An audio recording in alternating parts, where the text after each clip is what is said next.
For over a decade, the Madeleine McCann case has been analyzed and debated as if everything had already been said. But what if a single clue, ignored by everyone, was the key to rewriting the entire story? Today, you will discover the detail that went unnoticed and understand why this could be the game changer once and for all. If you are fascinated by mysteries that defy logic and reveal the darkest secrets, don't miss a single detail. Subscribe to the channel now and activate the notification bell to follow every new investigation. Here, every video is an essential piece of the truth puzzle. For more than a decade, we all believed we knew everything about the Madeleine McCann case. But what if a single clue, completely neglected, could rewrite the entire history? Today, you will discover what no one noticed and why this could change everything. I think you've heard this story before, haven't you? A child disappears inexplicably, leaving the whole world without answers. It's not just the fact that she vanished that unsettles us, it's what happened afterward. All the effort, the theories, the relentless searches, and in the end, nothing. No concrete conclusion. The Madeleine case is no different, yet at the same time, it is, because now there is something new. And no, we're not talking about theories you already know, nor repeating what the media has hammered for years. What we're talking about here is a confession, a detail buried in a place few dared to look. Christian Bruckner. This name is probably not new to you, but there is something about him that might be. In 2024, he reportedly admitted in a conversation with another inmate that he kidnapped a child in Portugal. This account, still little explored, has been investigated more closely recently. But the question is, why did it take so long to reach this information? The story gains strength when we discover that, in addition to the confession, there are emails and digital evidence linking Bruckner to Madeleine's disappearance. You know what's stranger? These clues were there the whole time, and now the doubt arises. Did we ignore important signs because we were looking in the wrong direction? Imagine for a second that this detail, this conversation in a cell, could have been revealed years ago. Could it have avoided all the confusion of investigations that seem to go in circles? Or did the system itself fail to pay attention to something so serious? But hold on, there's more. This confession did not come from just any source. The inmate who shared the information stated that Bruckner described details that only someone involved would know. It's not hard to imagine how this changed the course of investigations. And yet, much of it was not widely publicized. Why?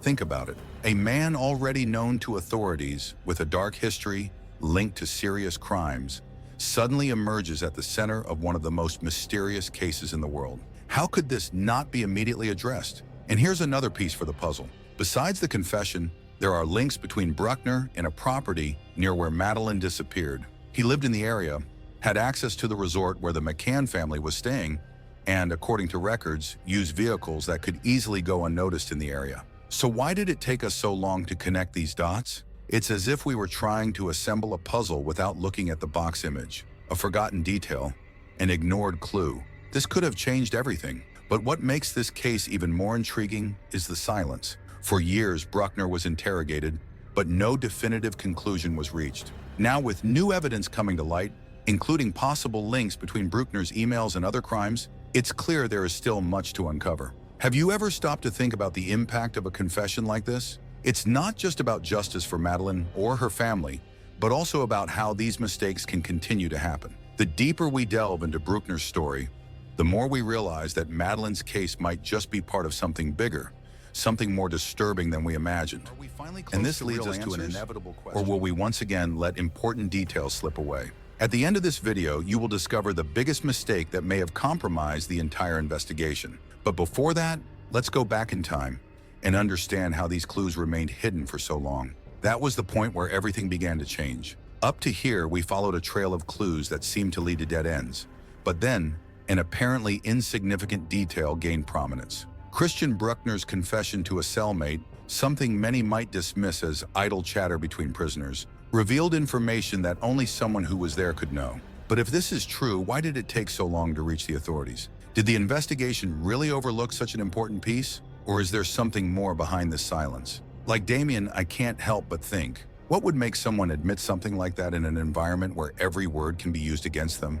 This confession was not made to an investigator, but to someone who shared days of confinement with him, where masks fall and secrets emerge. But the most disturbing part is not just what was said, but the details that accompanied this story. Precise descriptions of the moment, the place, and even a chilling question about bones that might be buried. And it is precisely here that the case takes an unexpected turn. Because while the police are finally starting to connect these dots, a new question arises. If Bruckner is really guilty, what else is he hiding? And if he's not, why were such crucial pieces of information kept in the background for so long? Why was Christian Bruckner's confession, filled with disturbing details, treated with such delay and, to some extent, negligence? The time has come to unravel this contradiction. Christian Bruckner didn't just talk about a kidnapping. He described specific actions, like entering through an open window and escaping as the police began to approach. And there's more.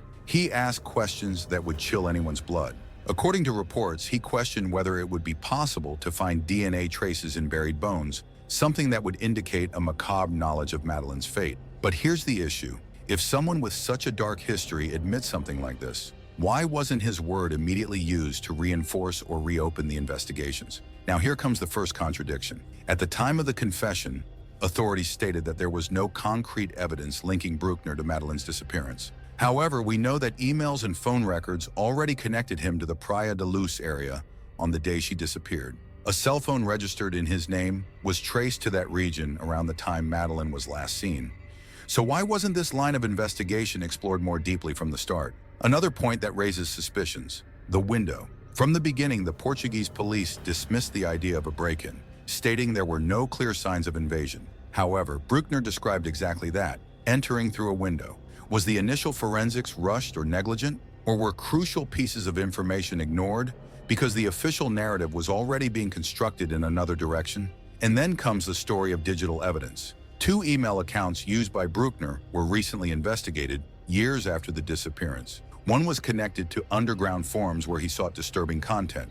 We're not just talking about a common suspect. We're talking about someone who clearly had behavior patterns compatible with profiles of predators studied in other cases. But once again, this information only gained relevance recently. Doesn't that seem strange? And there's another detail that few know. During the years Bruckner lived in the area, he had a habit of breaking into properties and stealing personal items, almost like a game. He left a trail of small crimes that in hindsight seem like rehearsals for something much bigger. This includes break-ins at houses near the resort where Madeleine disappeared.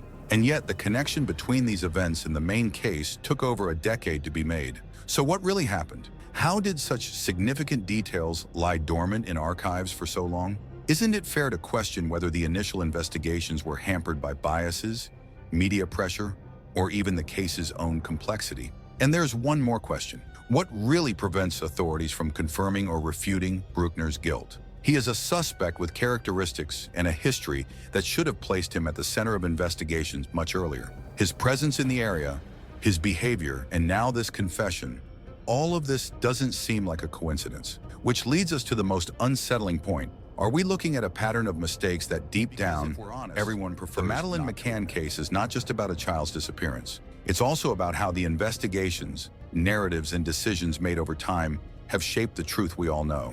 But mystery hunters, what if this truth is only part of the story? Are we finally getting close to answers or just going in circles while crucial details continue to be buried? They knew that this confession could change everything. But then came the big doubt. What if it was just a lie? An attempt by an already convicted criminal to gain attention or confuse the investigations?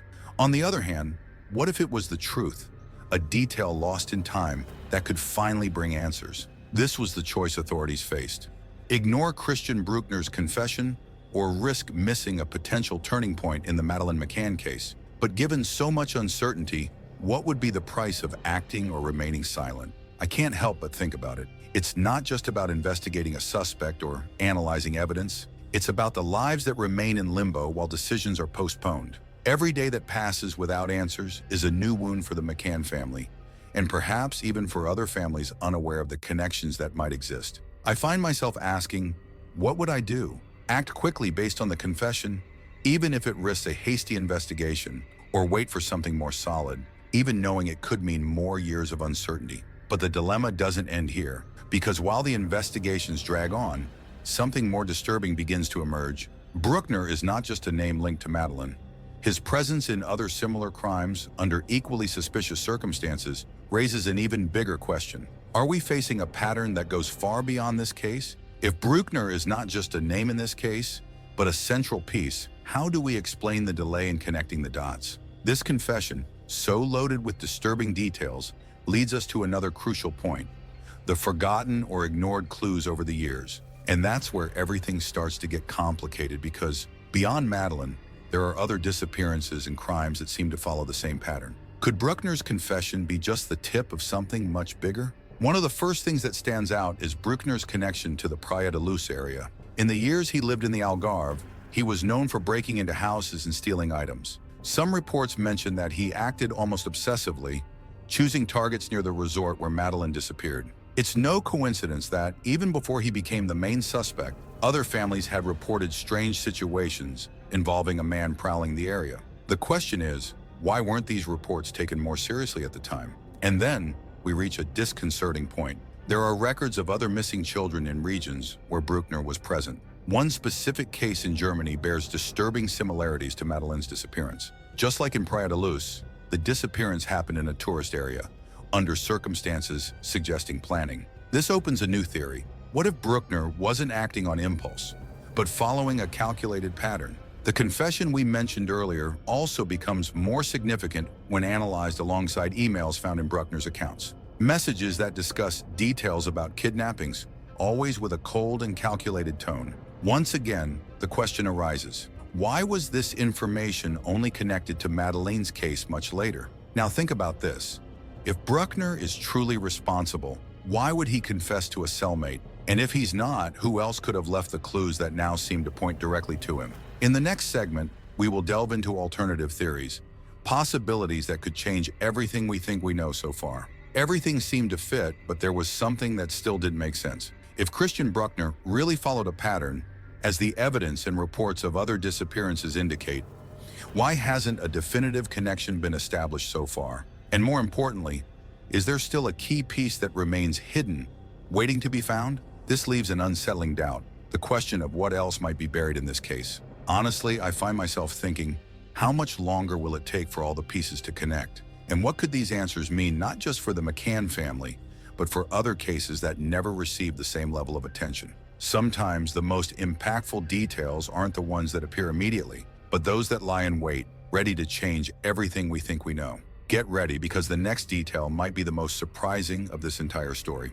Something that not only challenges the narrative we know, but also raises disturbing questions about the very nature of how these cases are investigated. What's coming next will leave you speechless. The revelation came from an unlikely place, but it was impossible to ignore. During the investigations into Christian Bruckner, details emerged that not only reinforced his connection to the Madeleine case, but also revealed a much more complex network than previously imagined. A recent discovery showed that Bruckner exchanged encrypted messages with an unknown contact weeks before the disappearance. The content of these conversations, now under analysis, includes subtle, almost coded references to a plan on the coast and a gift that will never be forgotten. This discovery changes everything because, for the first time, we're not just talking about an individual acting alone, but a possible conspiracy. If Bruckner wasn't alone, who else could be involved? These messages are now the key to understanding what really happened that night. The mention of the gift raises suspicions that Madeleine could have been kidnapped with a specific purpose,